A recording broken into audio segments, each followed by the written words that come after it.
देखिए दोस्तों, कई बार क्या होता है कि आपकी जमीन जो रहती है वह किसी दूसरे व्यक्ति के नाम पर हो जाती है और जिस व्यक्ति की जमीन है उस व्यक्ति को पता ही नहीं चलता है। तो ऐसी स्थिति में वह व्यक्ति कैसे पता कर सकता है कि उसकी जमीन जो है दूसरे व्यक्ति के नाम पर कैसे हुई है और उसका सुधार कैसे किया जा सकता है। तो सब कुछ जानकारी आज की वीडियो में हम समझने वाले हैं। आपने चैनल को सब्सक्राइब नहीं किया तो चैनल को सब्सक्राइब कीजिए, बेल आइकन को प्रेस कर दीजिए और इस वीडियो को फटाफट लाइक कर दीजिए, क्योंकि इस चैनल के माध्यम से आपको मिलती है सरल आसान भाषा में कानून की इसी प्रकार की नई नई जानकारी। आइए वीडियो को शुरू कर लेते हैं। देखिए दोस्तों, उसको हम ऐसे समझेंगे कि जैसे मान लेते हैं कि यह एक खेत है, ठीक है, यह एक खेत है और ये खेत जो है यह वर्तमान में जो कब्जे में है वह इस रामलाल के कब्जे में है। किसके? इस रामलाल के कब्जे में है, ठीक है, ये खेत, ठीक है। और इसका वास्तविक मालिक जो है वह भी यह रामलाल है, ठीक है। कौन है वास्तविक मालिक? जो है वह भी यह रामलाल है। अब क्या होता है कि जैसे रामलाल जो है ये इस खेत पर खेती बाड़ी तो कर रहा है, ठीक है, और पुराने रिकॉर्ड में भी इस रामलाल के नाम पर था। लेकिन ये रामलाल जो है जैसे मान लेते हैं उदाहरण के लिए कि ये 2024-25 का खसरा निकालता है। क्या करता है? 2024-25 का खसरा निकालता है। तो इस खसरे में ये जमीन जो है ये किसके नाम से निकलती है? ये किसी श्यामलाल के नाम पर निकल जाती है। क्या होता है? इस श्यामलाल के नाम पर निकल जाती है। अब ये रामलाल बड़ा टेंशन में आ जाता है। अब ऐसी स्थिति में ये रामलाल किस प्रकार से इस जमीन को इस श्यामलाल का नाम हटाकर अपने नाम पर करवा सकता है, ठीक है। तो इसके लिए इस रामलाल को सबसे पहले तो इस बात का पता लगाना पड़ेगा कि ये जमीन जो है श्यामलाल के नाम पर कब आई, ठीक है। उसके बाद में इसको पता लगाना है कि यह जमीन कैसे आई, ठीक है। तो सबसे पहले कब आई उस बात का पता कैसे लगाएंगे? तो इसको क्या करना है कि इस खसरा वर्ष से पीछे चलना है। इससे पीछे से मतलब ये 2024-25 है, तो इसको क्या करना है? यहां पर निकालना है 2023-24, ठीक है। इसके बाद में यहां आएगा 22-23, ठीक है। इसके बाद में यहां पर आएगा 21-22, फिर यहां पर आएगा 20-21, ठीक है। ये 24-23-22, इसके बाद में 20-19-18, ठीक है। इसी तरीके से यहां पर 19, यहां 18, यहां 17, ठीक है। ये सब 2000, ठीक है। अब इससे क्या होगा? देखिए, ये खसरा जब ये निकालेंगे, कौन निकालेगा? ये रामलाल जो है ये खसरा निकालेगा। तो इस खसरे के जो कालम है जहां भूमि स्वामी का नाम है, जहां पर इस श्यामलाल का नाम है, वहां पर इसको देखना है, रामलाल को देखना है कि जो भूमि स्वामी का कालम है उस कालम में इस रामलाल का नाम इसको कब दिखता है, वहां तक की इसको नकल निकालना है। तो हम उदाहरण के रूप में मान लेते हैं कि इस श्यामलाल का नाम जो है वह 2023-24 में भी है, 22-23 में भी है, ठीक है, 21-22 में भी है और ये 20-21 में भी है। उसके बाद में 19-20 में भी इसी का नाम है, किसका? श्यामलाल का। और यहां पर भी इस श्यामलाल का नाम है, लेकिन यहां पर रामलाल का नाम मिल जाता है। किसका? यहां पर रामलाल का नाम मिल जाता है। किसमें? इसका जो भूमि स्वामी का जो कालम है खसरे में, उसमें यहां पर रामलाल का नाम मिलता है। इसका मतलब है कि वर्ष 2017-18 में यह जमीन जो है यह रामलाल के नाम पर थी। तो सबसे पहले इस रामलाल को इस बात का पता लगाना पड़ेगा कि यह रामलाल के नाम पर कब थी। तो ये इसको पता चल गया, किसको? रामलाल को पता चल गया कि 2017-18 में जो है यह जमीन जो है इस रामलाल के नाम पर थी, ठीक।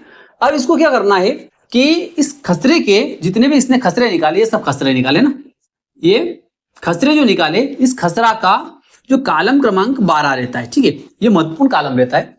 कालम क्रमांक 12 जो रहता है उसको चेक करना है। किसको? इस रामलाल को। ये जो जितने खसरे निकाले इनके कालम क्रमांक 12 को इसको चेक करना है।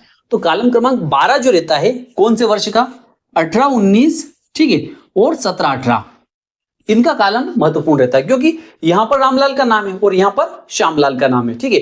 तो ऐसी स्थिति में 18-19 और 17-18 का जो खसरा है उसका कालम क्रमांक 12 जब ये चेक करेगा, कौन? रामलाल चेक करेगा।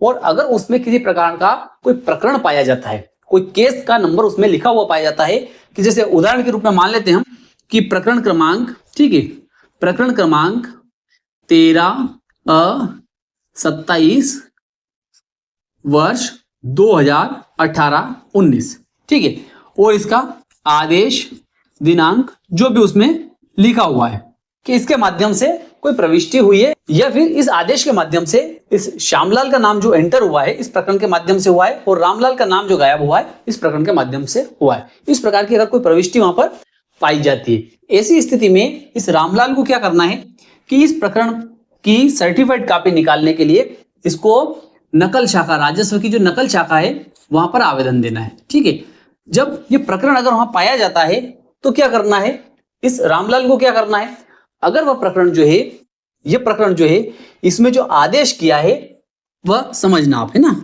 अगर वह नायब तहसीलदार ने किया है, ठीक है, नायब तहसीलदार ने किया है या तहसीलदार ने किया है, ठीक है, तो ऐसी स्थिति में उस आदेश की जानकारी से 45 दिन के भीतर, ठीक है, 45 दिन के भीतर अगर वह 18-19 के बाद का है तो 45 दिन के भीतर, और अगर 18-19 से पहले का है तो 30 दिन के भीतर उसकी अपील जो है वह कहां पर करनी है, एसडीओ को करनी है। कहां पर करनी है, एसडीओ को मध्य प्रदेश भू राजस्व संहिता की धारा 44 के तहत अपील पेश करनी है। ठीक है, अगर कोई प्रकरण उसमें पाया जाता है उसकी सर्टिफाइड कॉपी आपको मिल जाती है। तो अब देखिए, ये नायब तहसीलदार और तहसीलदार के आदेश की जो है आपने अपील जो है वह कहां पर की है, एसडीओ को। ठीक है, लेकिन अगर जो कॉलम नंबर 12 जो है उसमें अगर कोई प्रकरण जो है वह पाया जाता है कि वह तो एसडीओ का है, ठीक है, एसडीओ ने उसका आदेश किया है, तो ऐसी स्थिति में आपको उसकी अपील कहां करनी है, उसकी अपील जो आप करेंगे वह करेंगे कहां पर,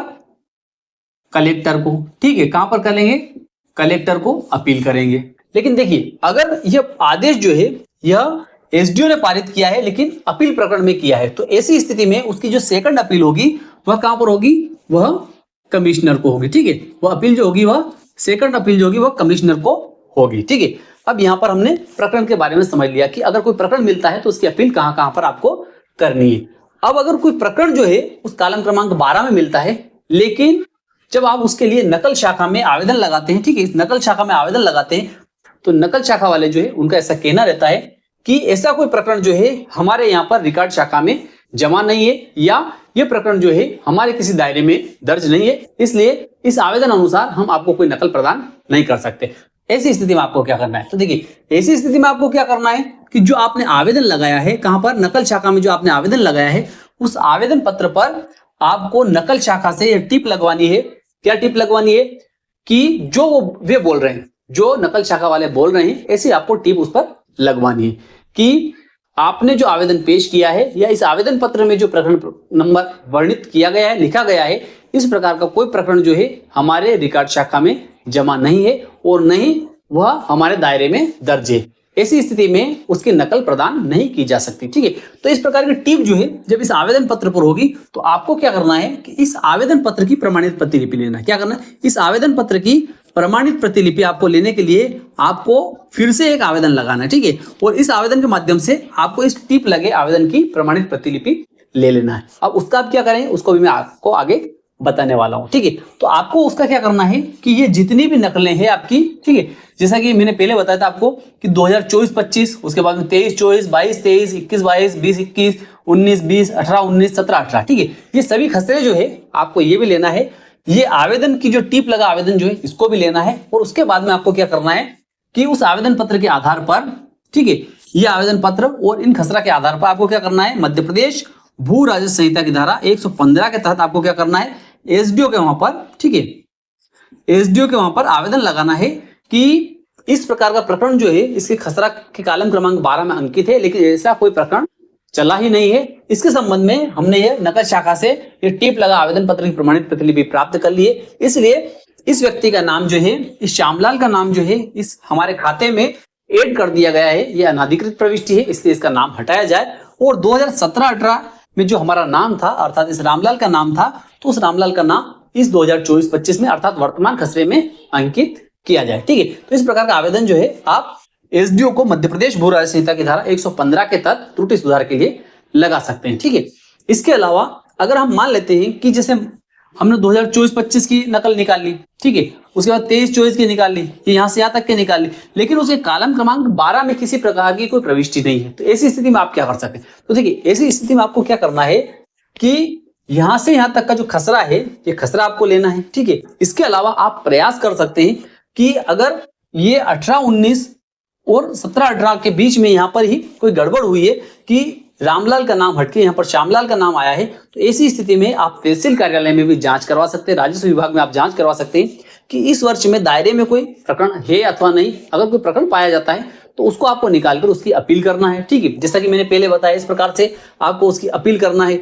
अगर वहां पर कोई प्रकरण नहीं पाया जाता है तो ऐसी स्थिति में इन खसरे के आधार पर आपको मध्य प्रदेश भू राज्य संहिता की धारा 115 के तहत एसडीओ महोदय के समक्ष आवेदन पेश करना है कि रामलाल का नाम जो पहले दर्ज था उसके स्थान पर श्यामलाल का नाम जो है 2018-19 से दर्ज कर दिया गया है और यह एक केवल लेखन की अर्थात कंप्यूटर की त्रुटि है और कंप्यूटर की त्रुटि के कारण जो है इस प्रकार की त्रुटि हो गई है। इसलिए यहां पर जो है इस रामलाल का नाम दर्ज किया जाए वर्तमान खसरे में, ठीक है, और इस श्यामलाल का नाम जो है वह त्रुटिपूर्ण होने से हटाया जाए, ठीक है।